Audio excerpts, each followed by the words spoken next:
Today we're going to discuss supplements. We're going to talk about the philosophy and then the practicality of them. We're going to start out by saying that supplements are not replacements. This is very important, and it means that we need to deal with the low-hanging fruit first. There are things in your life that have a much larger effect on your overall health than supplements. Things like your diet, which we actually talk about in video 1 of this 3-part series. Things like your hydration, which we're going to be talking about in video number 3 of this 3-part series. This is video number 2. And things like your sleep and your environment. Sleep is extremely important because you spend about a third of your life doing it. So if you're not doing it at 100% or near there, you're missing out on a lot of potential gains.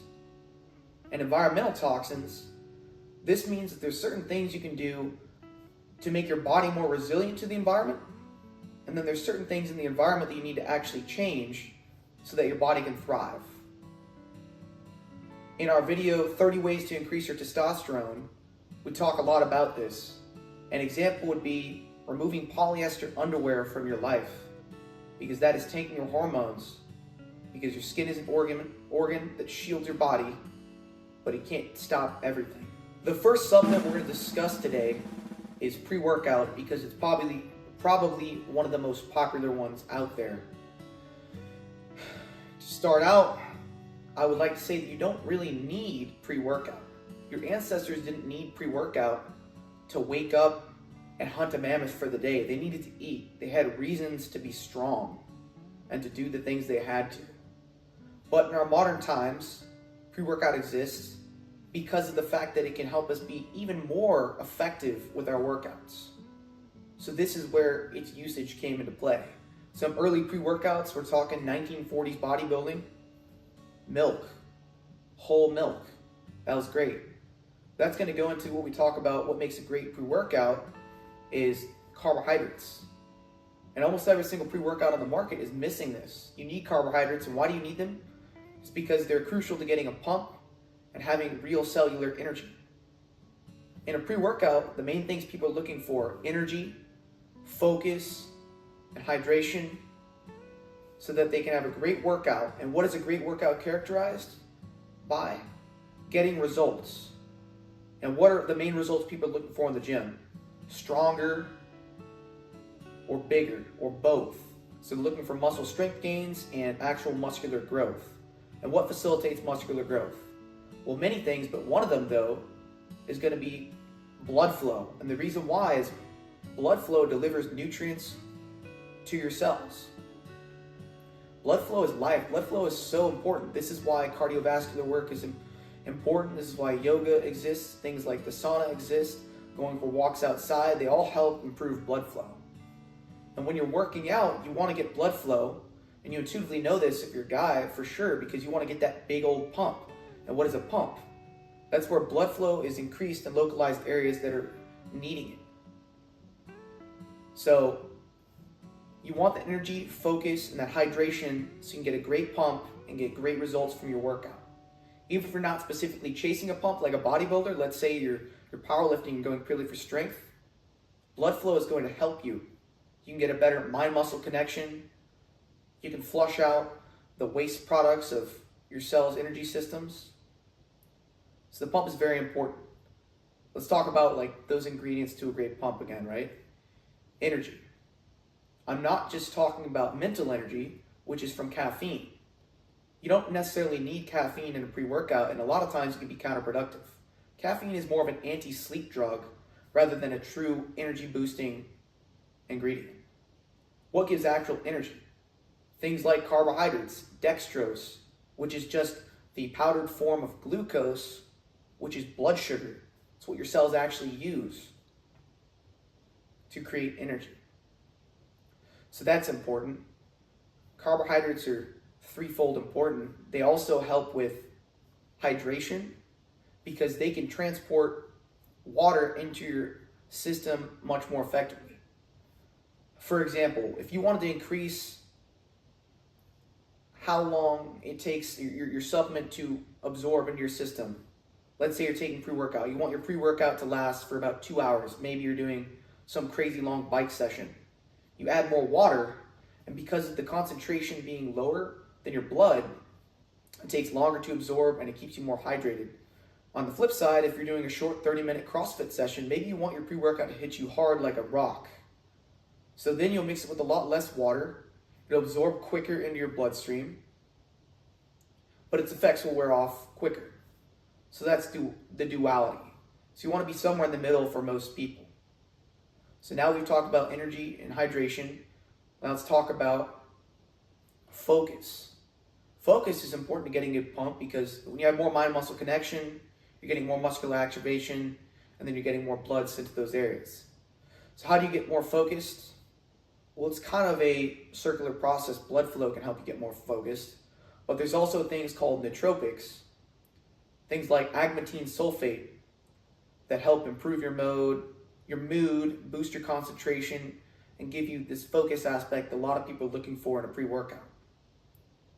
So now I'm going to toot my own horn a little bit and talk about our company's pre-workout and why it's optimal, because it hits all of those. We have vitamin C and L-citrulline, which are both vasodilators, meaning that they relax your blood vessels, allowing more blood to flow through them. A little known fact is that vitamin C isn't just an antioxidant that's good for your immune system. It is also a vasodilator, and it helps reduce your tolerance to other vasodilators, so you can continue to use a product like this over and over with the same results. So those are the vasodilators. And then we have something called L-norvaline, which essentially raises your body's limit for a pump. So if you were previously getting a 10 out of 10 pump, you can now get an 11 out of 10 pump. The thing is, many companies have done this, and they don't realize the complexity of a system like your body, and that it's actually potentially unsafe to remove this limit without regulating it. So that's where we add agmatine sulfate. Remember that nootropic we talked about? Nootropic means it's having effects on your brain. The other effect it's having up there is it's regulating nitric oxide levels in your brain so that you're not going to get short-term memory loss, which is an effect of too much nitric oxide, which is what's actually loosening your blood vessels and giving you that pump. You've probably heard nitric oxide in relation to, like a beetroot supplement or any other pump product on the market.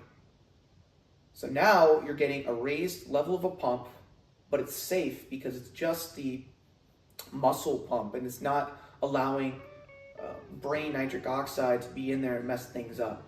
And that third effect of carbohydrates is going to be they just taste great, and you don't need artificial sweeteners. What's the problem with artificial sweeteners? A lot of you are probably on this if it fits your macros diet, and you're watching videos of people making donuts and they're throwing every artificial sweetener known to man into it on YouTube, and you think this is great. Here's why. Artificial sweeteners trick your body into thinking they're getting something they're not. They trick your body into thinking it's getting carbohydrates when it's not. So you're actually getting an insulin dump. And over time, this can increase your insulin sensitivity, which is not good. That's actually how you end up with things like prediabetes and diabetes. And it's especially worse if you're having actual carbohydrates plus an artificial sweetener. And then besides that, there's effects on the other stuff that lives in you. It's not just you. More bacteria lives in and on you than you could ever imagine. So you're messing with your gut bacteria, and that's going to have plenty of effects down the line because we know the gut is connected to the brain, and the gut has so much to do with your health. And after discussing pre-workout, it's worth mentioning that with supplements, you don't want to be dependent on them. You want to be consistent, but not dependent. You shouldn't need your supplements to thrive.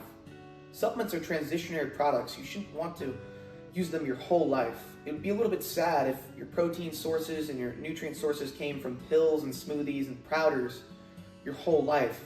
God gave us a beautiful earth and great things on it to eat and sustain us.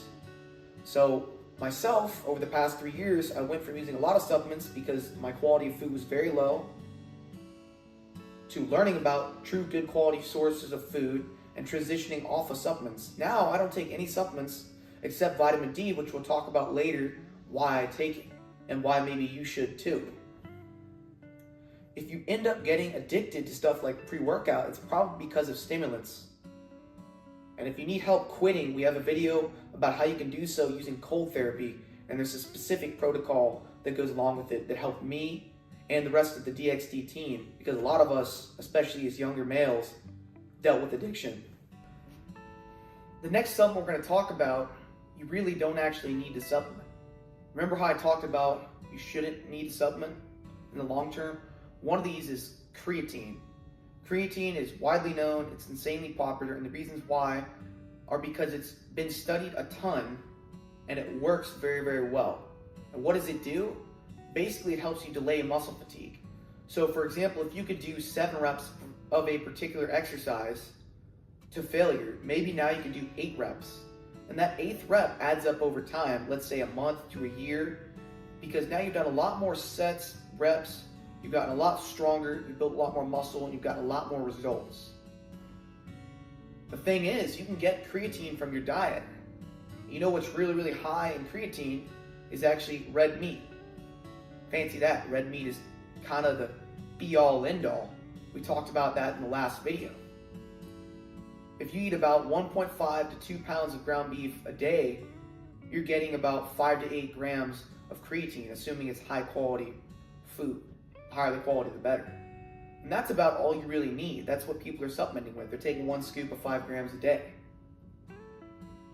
Now, if you want to get 10 grams or higher than that, then obviously you're not going to be able to eat 3-4 pounds of ground beef a day unless you're just some crazy Hulk. So this is where the supplementation comes in. But it's now worth noting there's a delineation. We're kind of moving from the supplementation realm to the medication realm. And what I mean by that is we're going from natural physiological levels to supraphysiological levels. 5 to 8 could be gathered in a normal diet. Going higher than that, not necessarily so. And there's risks with this. However small, creatine is extremely safe, but there still are risks because everything has side effects, especially complex systems like your body. The butterfly effect is ever present. Just because we don't know about the effects doesn't mean they don't exist. So that's why I like to educate people about the risks and benefits of what they're going to do. And when we talk about medication, what does that mean? Well, it means using substances to fix a particular problem, or in the case of creatine, to enhance performance. So really, creatine could be seen as a performance-enhancing drug, and it really is that good if you haven't tried it. Along with its real benefits, it has a superficial benefit of actually making you a little bit bigger if you take creatine monohydrate, because it stores more water in your muscles. A point worth mentioning though is you don't want to hurt your kidneys. So if you're taking creatine, you need to be drinking plenty of water. We're talking more than you normally drink. So maybe 1.5 gallons if you're drinking a gallon normally. And if you're a big person, it's a hot climate, and you exercise a ton, maybe even up to 2 gallons. And then the adequate amount of electrolytes, which we're going to be talking about in the next video on hydration. Protein powder is a big one too. A lot of people take protein powder because they want to increase their protein intake each day to make sure they're getting maximal gains. Like we talked about in the diet video, a good benchmark is going to be 1 gram per pound of body weight, because it's really simple. A little bit more, a little bit less, you'll probably be fine, depending on if you're cutting or bulking. What do you look for in a protein powder? Well, first off, treat it like it's food. You want natural flavorings, you don't want artificial flavorings and artificial sweeteners. You don't want all those fillers, the preservatives, and all that junk. Ideally, it's going to be something that's non-GMO, it's antibiotic-free, and it's not going to be plant protein, because if you remember the last video, plant proteins are full of defense chemicals. Not to mention that there's also plenty of pesticides and chemicals in that industry, and those make it into the products as well, especially if they're not high quality and third-party tested. So stick to animal proteins, and the 2 most common animal protein powders you're going to see out there are going to be Whey and Casein. And these are actually derived from milk. They're pretty similar. The only thing is Casein is a little slower digesting, so some people like that. In my opinion, I'd rather just have it absorb and digest now, because then my body can do other processes. But both are great choices, and when you hear concentrate versus isolate, all this means is a lot of the lactose has been removed in isolate. They could not get it all out, but they could get down to maybe 1% lactose. So it's a little bit easier on people's stomachs who are lactose intolerant. I talked about how the only supplement I really take right now is vitamin D, D3 specifically. The reason is, you're told as a kid, the sun is great. You need to get sun, you need to get your vitamin D. The thing is, you have to go outside to do that. And the same people telling you need vitamin D aren't letting you go outside. They're keeping you in your classroom from 8 a.m. to 3 p.m. or your job from 9 to 5. And you're never really going outside.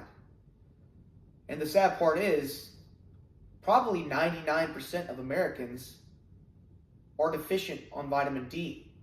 Even those people who try and get outside and be active. The thing is, if you're not working outside a majority of the day, you're probably deficient. And I was sad to find out that I was deficient. I actually got tested, and I was surprised to see that I was in the bottom 40% of vitamin D levels for most of the population. And I walk outside, I run outside almost every single day. And a large part of that was the fact that I was in college. Now that I'm graduated, I'm weaning off my vitamin D supplement as I'm changing my lifestyle to get more time outside, relaxing, working, just going outside. You don't need to be working 80 hours a week. You can take time off to enjoy your life, and maybe your work quality will increase, so you won't have to work as long anyways if you do go outside and just feel better. But if you're in a sedentary job, you're going to need to take vitamin D. Pairing it with K2 is going to be the most effective because you're going to get a double whammy here. We actually sell this product, and it's called Bone and Heart Support. And the reason is D3 is essential to many body processes, but one of them is absorbing calcium so that it can get to your bones. And K2 comes in and actually helps you transport from the blood to the bones. So it moves from the soft tissue to the hard tissue. That is the benefit of pairing those two together. Now with a vitamin D3 supplement, each day you want to be taking at least 5,000 IUs or 125 micrograms. And we actually have that amount in one capsule of our product. You can take up to 3 capsules depending on if you're an indoor person, an outdoor person, or if you're struggling with seasonal affective disorder, SAD, which I did myself this year heavily because it's so dark during winter. And I was wondering, why am I depressed? Why am I so glum? It's because I don't get enough sun. You could take up to 3. In terms of the K2 dosage, you want to look for about 100 micrograms. And to get the best results, you should take your vitamin D3 and K2 around a meal so it absorbs well, but it's not required. For example, I fast 1 day of the week for 24 hours and I still take my vitamin D supplement, then it's fine. It's just not as good. Beta-alanine is another supplement that's talked about a lot, especially in the pre-workout context. Companies like to claim our product is premium because it has beta-alanine. And they've kind of psyoped people into thinking that if it's tingling, it's working. But that's not actually true. Paresthesia, which is that tingling feeling, isn't actually having any real effects other than that tingle. And that's not to say beta-alanine is a junk supplement, but most of you are getting ripped off because you're not actually using it as it's intended. Beta-alanine is good for endurance exercise because it acts as a buffer for lactic acid. The thing is, though, it requires extremely disciplined usage. You have to take small doses multiple times a day, every single day, to see any benefit. So just be aware of that. It's not to say that the tingle is bad, but it's not all that, and it's not what you've been told it is. Magnesium is another important supplement because up to 70% of Americans are magnesium deficient. And the reason is, a lot of them aren't eating enough high-quality red meat. That's something you can start to guess as I go through these supplements, especially the ones that are related to your diet. Besides deficiency, why might people want to take magnesium? Well, because of its medicinal role as a sleep aid. It can help you relax and fall asleep a lot quicker than normal. Andrew Huberman has talked about this extensively on his different podcasts, but magnesium glycinate is a great way to get it in. And the reason is, magnesium glycinate, it's also spelled biglycinate sometimes, absorbs better because it's paired with a metal. And this makes it more bioavailable.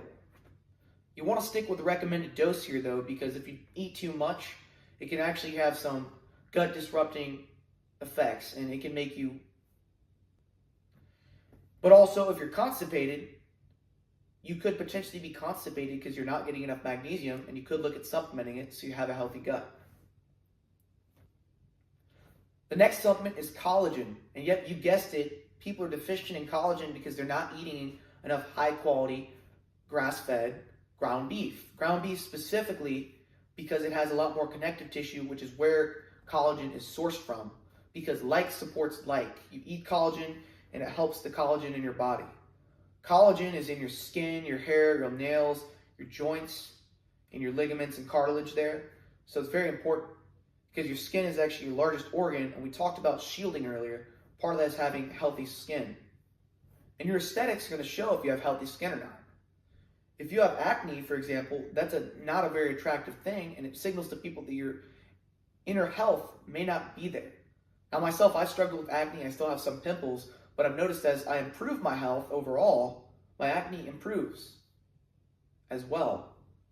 So I'm hoping that I can get rid of the last amounts of my acne by actually dealing with a heavy metal detoxification. I'm working on that now using different sorts of binders, and I'll keep you all updated, but hopefully I can get rid of this once and for all.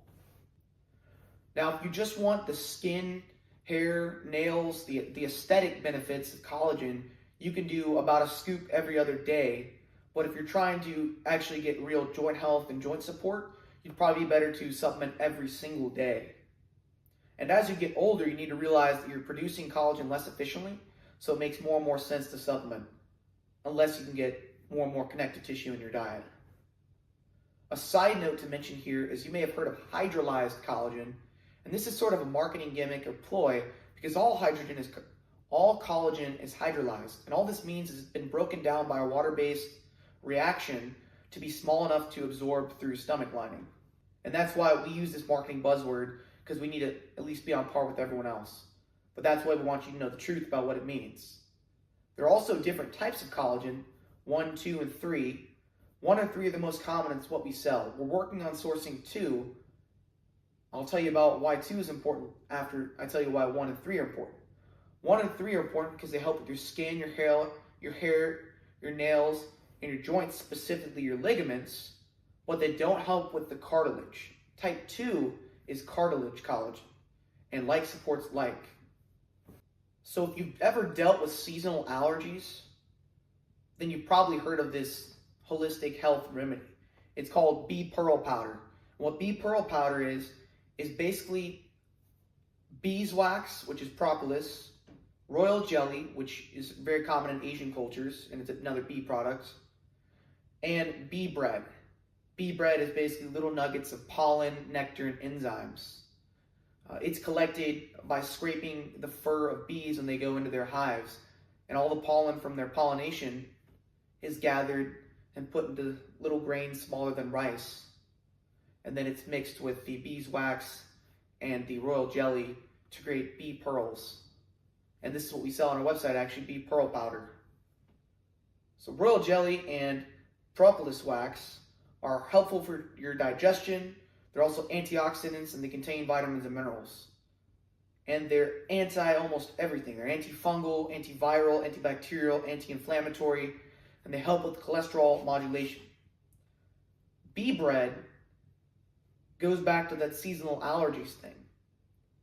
Since bee bread has pollen in it, which is actually what's likely causing your seasonal allergies, it can allow you to build a tolerance and calm your immune system by microdosing.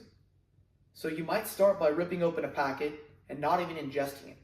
This is how I did. I would just take a breath, and in a little while you'll probably feel your allergies symptoms come along. Itchy nose, itchy eyes, runny nose, swollen nose, and then it'll pass. And then the next day you can take a couple whiffs, and eventually you can try one little grain, and you can work your way up to about a tablespoon, which is what we have in a packet.